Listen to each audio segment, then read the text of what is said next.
আচ্ছা, সেদিন ওই মইটা ওরা ফেলে না গেলেও তো পারত, অথবা জ্যোৎস্নার টানে ছাদে না উঠলেই হতো।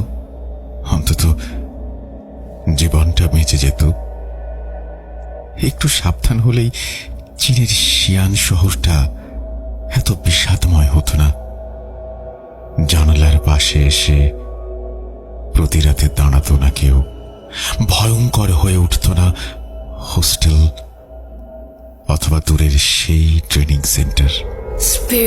আজ যে ঘটনাটি আপনাদের সামনে তুলে ধরতে যাচ্ছি তা আমারই খুব কাছের এক বন্ধুর জীবনের এক ভয়ানক কালো অধ্যায়।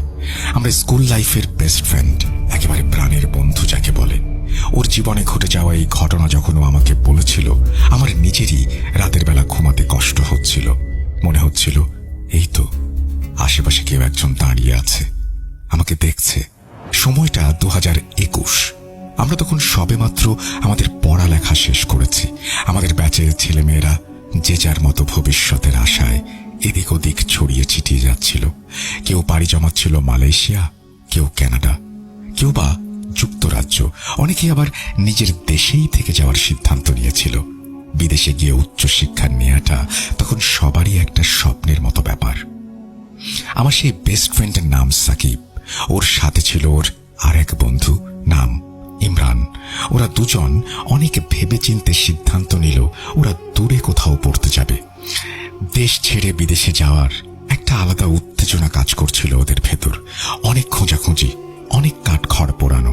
তারপর ওদের দুজনেই ভর্তির সুযোগ পেল চীনের একটি বিশ্ববিদ্যালয়ে। তারা ভর্তি হল চীনের শিয়ান শহরের নর্থ ওয়েস্টার্ন পলিটেকনিক্যাল ইউনিভার্সিটিতে। শিয়ান শহরটা বেশ পুরানো, অনেক ইতিহাস জড়িয়ে আছে এই শহরের সাথে, কিন্তু জায়গাটা ছিল একেবারেই নতুন ওদের জন্য।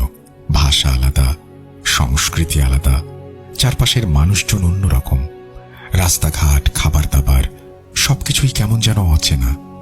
তবুও বুক ভরা আশা নিয়ে ওরা পাড়ি জমালো চীনে, একটা নতুন জীবনের শুরু।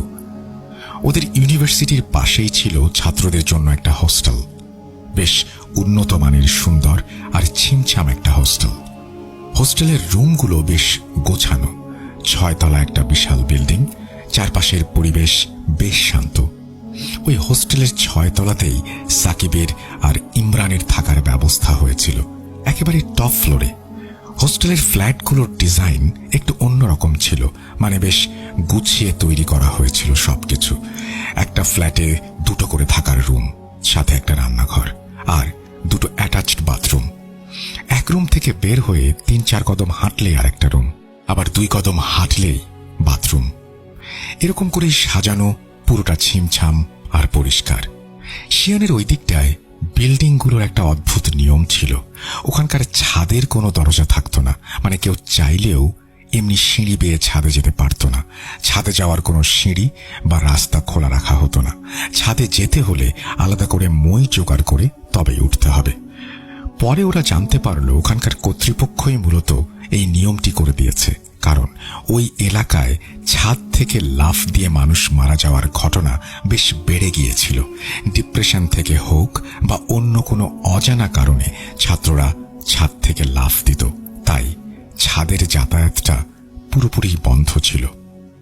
সাকিব 2021 সালে সেখানে যায়। দেখতে দেখতে 1 বছর পার হয়ে গেল। 2022 সাল চলে এসেছে।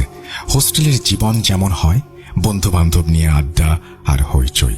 পড়াশোনার পাশাপাশি ভালোই কাটছিল দিনগুলো। বিদেশে থাকলে যেটা ভালো হয়, নিজেদের দেশের মানুষ পেলে আড্ডাটা একটু বেশিই জমে। হঠাৎ একদিন হোস্টেলে কিছু মেরামতের কাজের জন্য কয়েকজন লোক এলো। তারা ছাদে উঠে কিছু কাজ করছিল। তারা সাথে করে একটা বড় মই নিয়ে এসেছিল। সেই মই দিয়ে ছাদের রাস্তা খুলে তারা কাজ করে। সারাদিন কাজ চলল। কাজ শেষ করে তারা চলে যায় ঠিকই, কিন্তু ভুল করে তাদের সাথে আনা মইটা ওখানেই ফেলে রেখে যায়। মইটা দেখতে পেয়ে সাকিবের মাথায় একটা বুদ্ধি এলো। ও ইমরান আর বাকি বন্ধুদের ডেকে বলল, ভাই, 1 বছর হয়ে গেল আমরা এখানে আছি, কোনোদিন ছাদটা দেখলাম না। চল আজ রাতে একটু ছাদে যাই, একটু আড্ডা দিয়ে আসি। সাকিবের কথা শুনে বাকি বন্ধুরা তেমন একটা রাজি হলো না। তারা বলল, রাতে ছাদে যাওয়ার দরকার নেই, এমনিতেই ছাদ বন্ধ থাকে, তার উপর রাত বিরেতে ওখানে যাওয়াটা ঠিক হবে না। কিন্তু ইমরান আর কয়েকজন বন্ধু রাজি হয়ে গেল। তারা বলল, ঠিক আছে চল আমরা যাই, একটু দেখেই চলে আসবো, ক্ষতি আর কি। রাত তখন বেশ গভীর, চারপাশ একেবারে শান্ত, কোথাও টু শব্দ নেই। ওরা তিনজন মিলে মই বেয়ে আস্তে আস্তে ছাদে উঠে গেল। রাতের বেলা চীনের ওই এলাকায় একটা নিয়ম ছিল, সব এলাকার কারেন্ট বন্ধ করে দেয়া হতো, যাতে মানুষজন দ্রুত ঘুমিয়ে পড়ে আর সকালে জলদি কাজে যেতে পারে। শুধু বিদেশি ছাত্রদের হোস্টেলগুলোর কারেন্ট চালু থাকতো।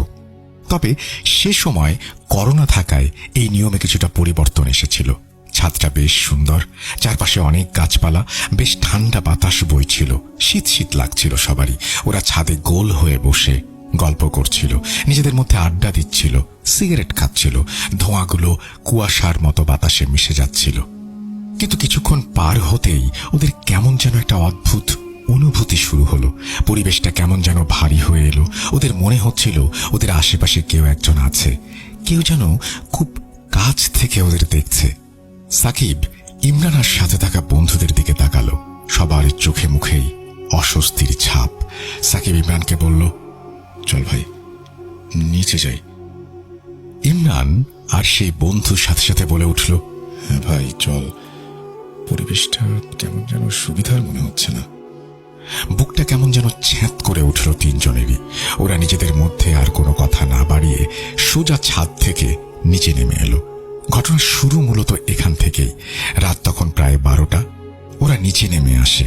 হোস্টেলের ছাত্ররা সাধারণত একটু রাত করেই ঘুমাতো, কেউ কেউ আবার জলদি ঘুমিয়ে পড়ত। সাকিবের অভ্যেস ছিল একটু দেরি করে ঘুমানো। ও রাত 2টা-2:30টার দিকে বিছানায় যেত।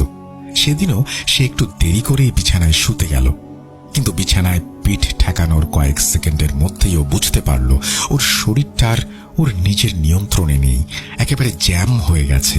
হাত পা কিছুই নাড়াতে পারছে না, গলা দিয়ে কোনো আওয়াজ বের হচ্ছে না, দম আটকে আসছিল ওর। ও ভাবল ও ঘুমিয়ে পড়ছে, হয়তো কোনো স্বপ্ন দেখছে, কিন্তু ও আসলে ঘুমায়নি। ওর চোখ খোলা ছিল, ও স্পষ্ট দেখতে পাচ্ছিল রুমের ভেতরের সবকিছু। ও পরিষ্কার দেখল জানালার বাইরে থেকে একটা ছোট বাচ্চা উড়তে উড়তে রুমের ভেতরে ঢুকলো। হ্যাঁ, উড়তে উড়তে